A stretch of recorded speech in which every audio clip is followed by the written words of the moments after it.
Okay, welcome everyone to our monthly workshop series at the University of Kentucky through our Office of Work Life. This month we will be talking about making memories, investing in relationships. And we have with us our guest speaker, Dr. Nathan Wood, who is the director of the formerly UK Family Center, now the I-RAFT Center at the University of Kentucky. Thank you for being with us. Great, my pleasure, and thank you for the invite. I was excited to talk about this. This is something I'm very passionate about. I've spent a career focused on helping and supporting relationships, and it's a subject very much near and dear to my heart. So thank you all for spending some time today. We will have a little bit of a Q&A sometime afterwards to answer some questions as well.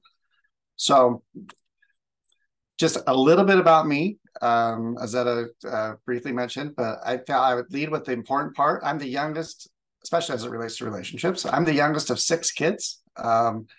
And this was actually, I'm way in the back there with my wife. Actually, we're looking off in a different direction. I'm not sure what's going on.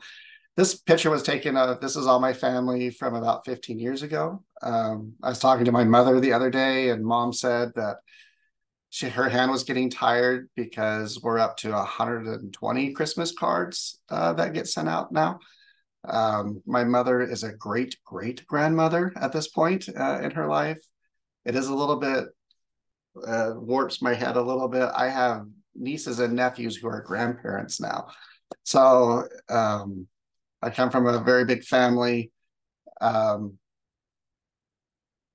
This is pre-beard. My wife and I, my favorite pictures. My wife actually comes from a big family as well. And this is our family.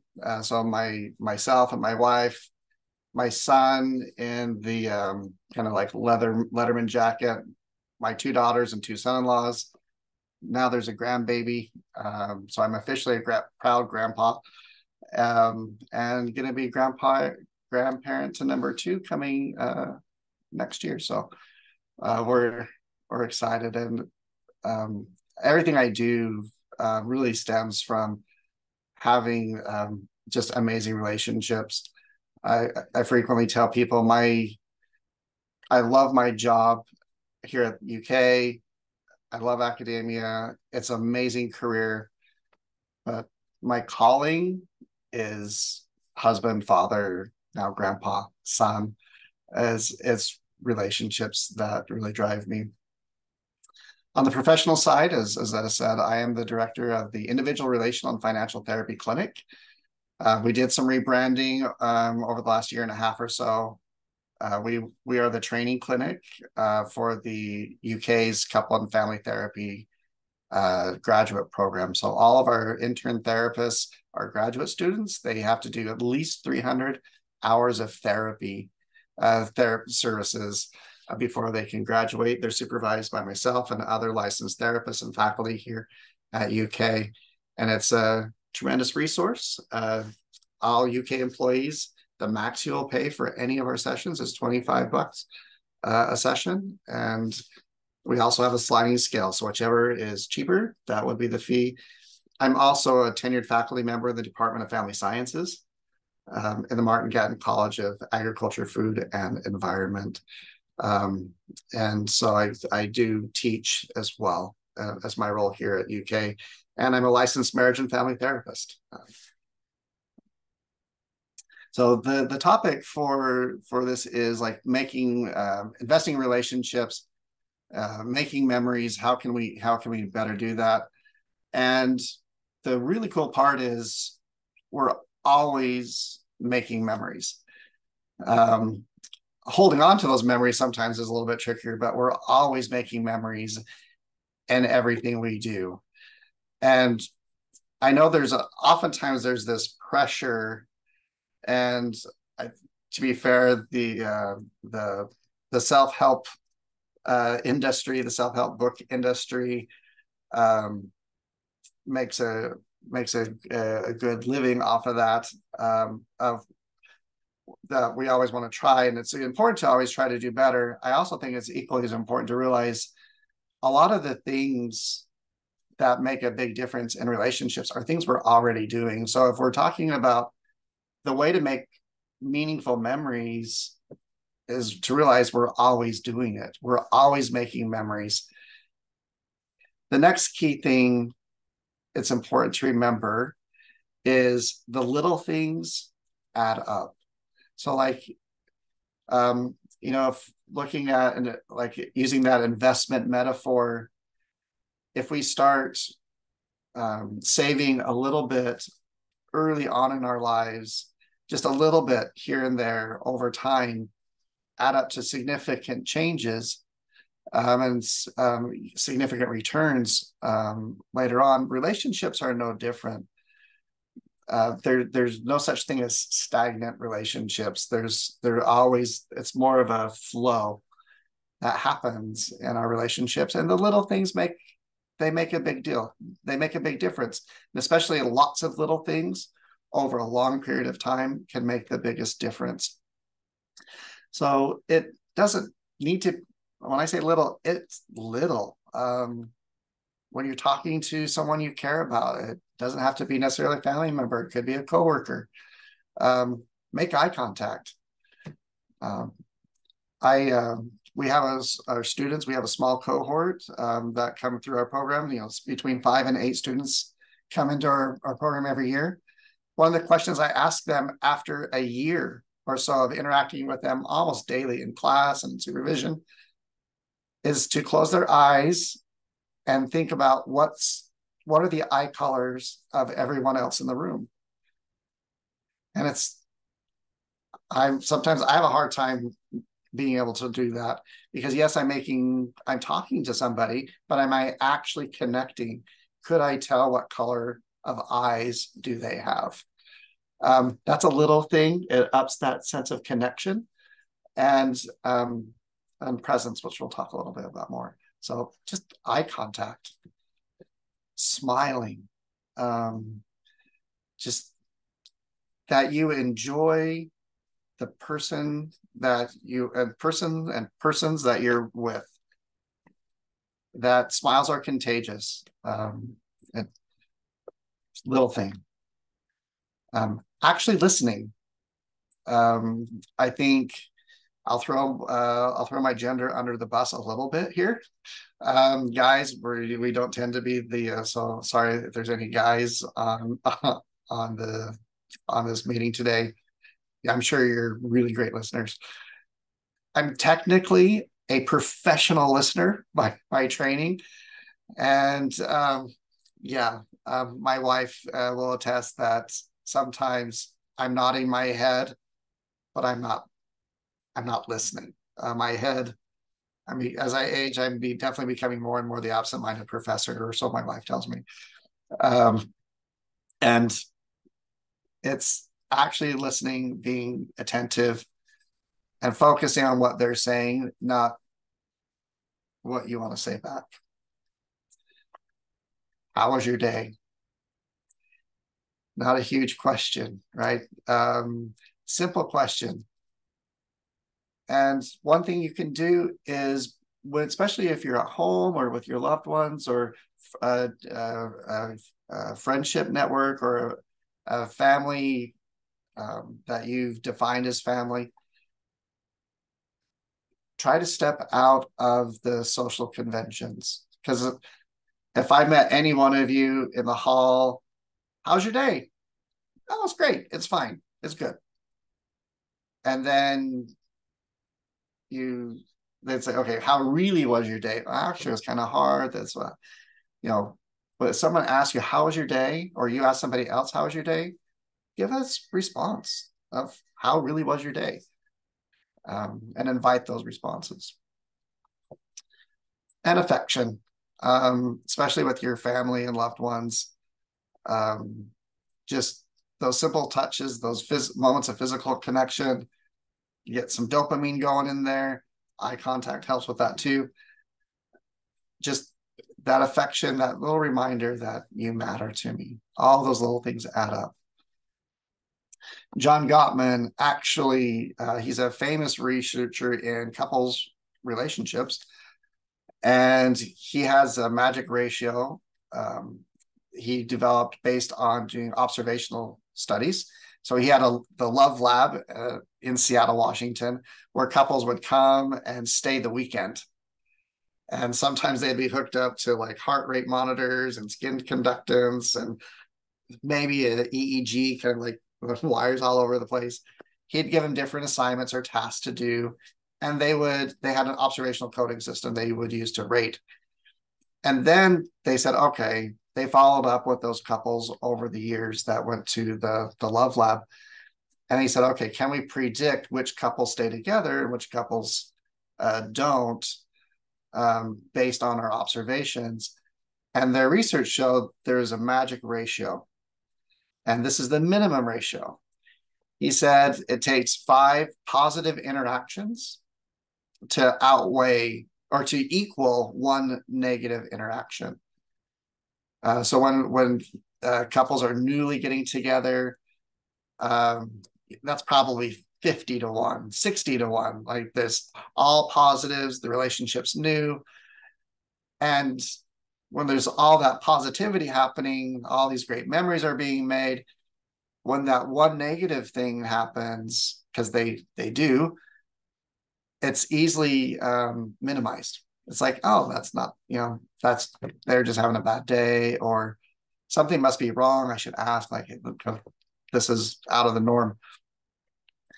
And what Gottman's research actually shows is the number of negatives, there's no difference between the number of negative interactions between happy, thriving families and couples and families that are struggling. The number of negatives actually are consistent. It's the number of positives that makes the distinction. So again, positives don't have to be these huge, meaningful events or overtures. The smiles, the affection, the listening, the how's your day, like all of those things are positives. What Gottman did find is the ratio of positives to negatives for relationships that are really struggling was 0.8 positives for every 1 negative. So sometimes it'll just be, let's do a little bit of math, 8 positives for every 10 negatives in the relationships that are struggling. And the relationships, the bare minimum again for relationships to thrive would be 50 positives for every 10 negatives. Gottman also originally did a lot of research looking at parenting and children. He actually suggests that the research there showing our interactions with children really should be about 10 to 1, about 10 positives for every 1 negative for those relationships to thrive. So if you're doing some math in your head and at home and thinking about, okay, what is something I can do, increase your positives. If you have a similar metaphor I use a lot with my students is if you have a garden, I can go weed my garden all I want, pull out all the weeds, take care of all the problems, do pesticides or whatever I need to do. But if I only do that, I'm just going to have dirt. If I want a garden, I need to plant something. And planting the flowers and the vegetables, and those are all the positives. Those are the proactive things we can be doing. And we're gonna seed, we're gonna plant seeds, we're gonna nurture those. Yeah, we need to do some weeding, but if my focus is only on getting rid of negatives, I'm still not increasing my positives. So those positive interactions, those positive things we can do make a huge difference. Because again, the research shows negatives, they're going to stay because we're all human and we all make mistakes and we all have bad days, bad moments, bad minutes. And that's okay. It's if we have this overwhelming positive numbers of positive interactions, it helps keep those negative moments in the proper perspective. So some of you have heard of the golden rule. As this and this, I'm going to bring this back around to the positive to negative ratio kind of idea. I would like to introduce you to the platinum rule that some of you may have already heard, but the platinum rule goes something along the lines of this: do unto others as they would have done to them. The golden rule, as you all know, do unto others as you would have others do to you. The platinum rule puts the focus on the other person. What would they like have done to them? Sometimes a golden rule trips us up because we're thinking, well, I want to treat others how I want to be treated, which is, when in doubt, yes, please follow the golden rule. It's awesome.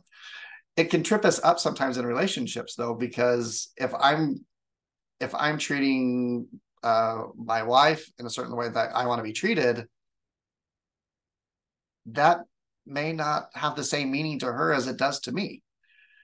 So the platinum rule suggests we need to do unto others as they would have done to them. I have one of my brothers followed the golden rule one Christmas. He loves to hunt, especially bird hunt. I grew up in southern Idaho. Did all my schooling in Utah, but so I come from a big hunting family. And my brother absolutely loves to hunt. So he followed the golden rule one year and gave his wife a shotgun for Christmas. She doesn't like to hunt. That was not a gift that was well received.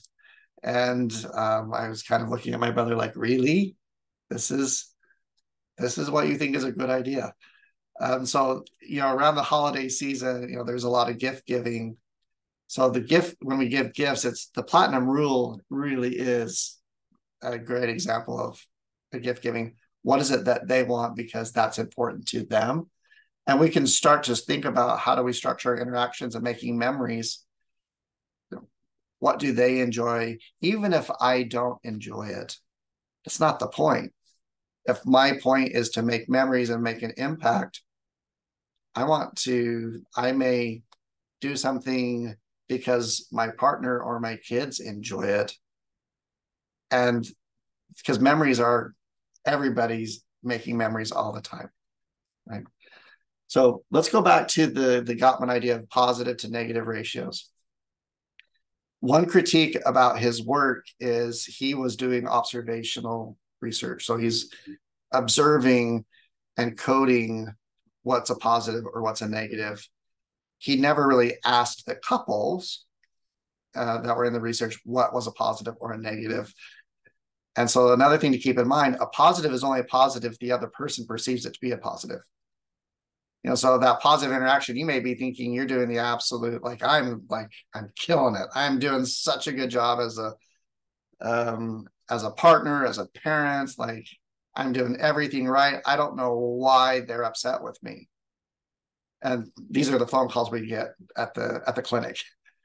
And one possibility is you are following a golden rule. You're following the rules that you have. Say, right, this is what I think it means to be a good partner or a good parent. Your partner or your child may have different rules of what they think, not rules, but role expectations, what they think it means to be a good partner, a good parent. And so it's important to get an understanding of, okay, where's the other side? What are their definitions of a partner? Doesn't mean we need to change ours. It doesn't mean maybe we just need to become bilingual and be able to treat them in a way that they know that we love and care about them. I frequently will ask couples and parents, which is more important to you? Loving them the way you think they should be loved, or loving them in the way that they feel loved? And so again, kind of getting that focus on the other makes a big difference. Okay, so I do want a word of caution. So we use kind of this investment metaphor, like investing in relationships and how does that help make memories. there's a couple caveats here I want to bring up that I think are really important, where the investment metaphor kind of falls apart a little bit. The first one, you want to make relational deposits. So making those overtures, you're doing these nice things for your partner and for your kids if you have children, or for your friends. You want to make these relationship deposits without any expectations of a return. When we give a gift during the holiday season, hopefully we're giving a gift because we value that person. We want to try to give them something that they would value. If we get something in return, great, that's lovely. But ideally, we're not giving gifts expecting gifts. That's describing a business relationship, not a family relationship. And in committed relationships and committed partnerships, the quid pro quo, like I scratch my back, you scratch your back, I scratch my back, I scratch your back, you scratch my back. Sorry. Scorekeeping, like I did all these things for you, so you should be doing all of these things for me. Scorekeeping is especially dangerous in committed relationships. It starts to breed defensiveness and resentment. And please try to stay. But if there's anything you need to weed out of, yeah, let's pull the scorekeeping out. And then something else that really is important is the moods of a present moment are not the best predictors of what might be actually a happy memory in the future. My wife and granddaughter and daughter, they were in half price books the other day. And my other daughter was visiting from Utah. And so they're all looking at books. My daughters were still wanting to go look at books. Granddaughter, she's just turned 1. She was done in the bookstore. But her mom and aunt weren't done. And so my wife is there trying to keep her entertained. And so they go look at little butterflies and so in that moment, my wife was thinking, okay, I'm just, I could either be cranky with her, or we could just leave, or I can make the best of the situation and just try to distract her or something. A few days later, actually not a few days, about several, like 3 or 4 weeks later, this actually happened yesterday. When my wife, daughter, and granddaughter went into half price books again, we have a problem. We like books. They went into half price books again. My granddaughter started clapping and she was excited. And she started pointing to where those butterflies were at the last time they were there. And my wife was telling me about this, and she's like, I had no idea. Like in that previous moment, I was just trying to keep her from like shredding the store apart, and just keep her distracted, keep her engaged. Like it was manage. My wife's mind at that moment was just trying to manage. And from our granddaughter's perspective, walking back into the store, she was super excited. And there's many trips, many family trips we have been on, my wife and I and our children, when especially they're younger. Y'all. And we drive. We had 3 kids. It's really expensive to fly anywhere. So we're driving to Orlando. We're driving to like Savannah. We're driving to Washington, D.C. 12 hours in the car, one direction. Not a lot of happy memories. If you asked us in that moment, hey, is this a meaningful memory for you? If you would have asked us and maybe asked the kids even, no. Now, those are amazing memories for all of us. So when you're making these investments, the returns in that the mood of that present moment may not be all pleasant. In fact, it might feel there might be even some tension there, and it's okay. Hang in there, because in the future, this might actually be a really happy memory down the road. So, what is the best predictor? So if moods of the present moment are not a predictor of what can be a happy memory in the future, what are? What are best predictors? We've got years worth of those little positives. Because as those positives build up, that investment account, that relational account just gets bigger and bigger and bigger. So, and also what happens is we're staying connected with our loved ones in some way. It changes and it should change as children grow up and as we age as adults as well, our relationships with our partners, we change and grow as well. But that constant connection over time sets the stage for us to remember things in a more positive light. And these years worth of small moments, even the emotionally heavy moments, can become profoundly good memories. Again, kind of going back to like Gottman's work, it's these difficult moments when we have lots of positives. He calls them glory in the struggle. So when couples and families talk about these really difficult times, and they talk about in a way that it shows, they talk about this, we're stronger, we're closer, like we're better now after coming through it. So it's not about arguments. That's not really the predictor of a happy and healthy relationships or unhappy. It's how do we disagree? It's how do we navigate these emotionally heavy moments that makes all the difference in the world. And having a consistent presence over time, which I just kind of talked about.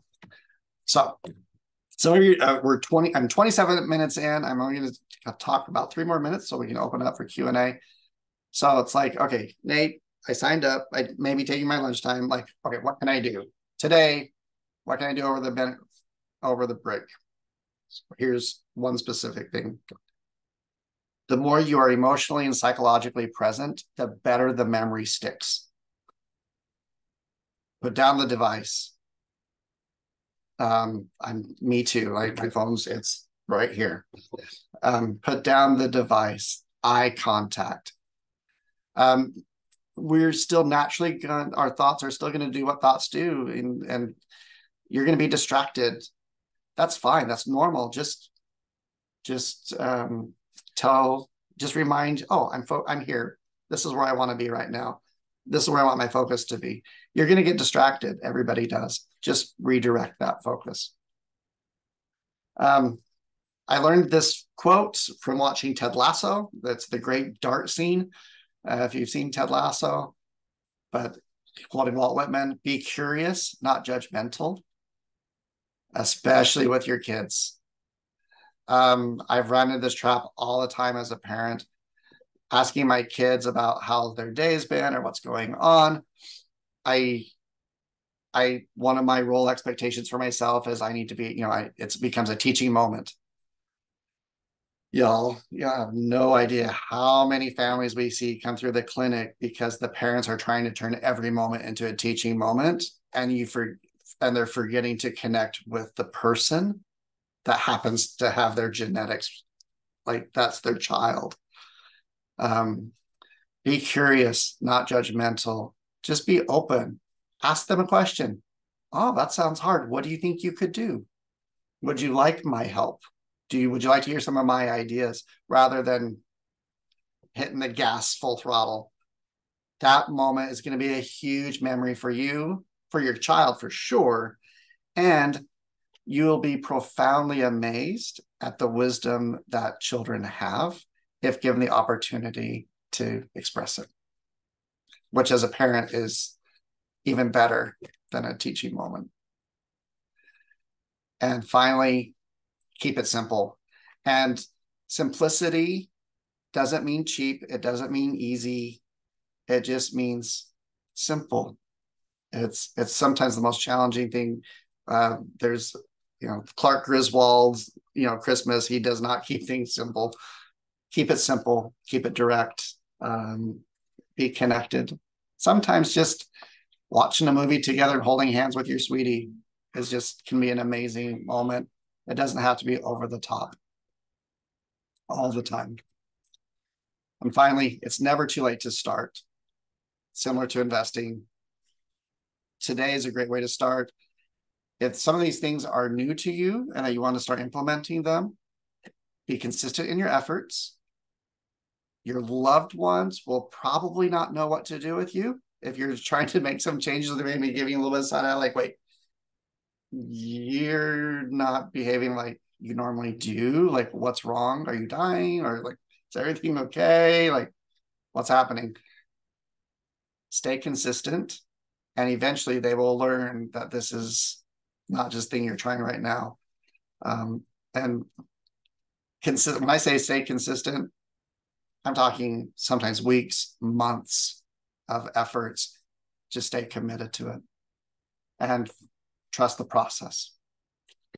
And so thank you so much for taking some of your valuable time to hang out with me. Here's some of my contact information. I think, Azetta, you have an announcement about the recording, and we'll open it up for some Q&A.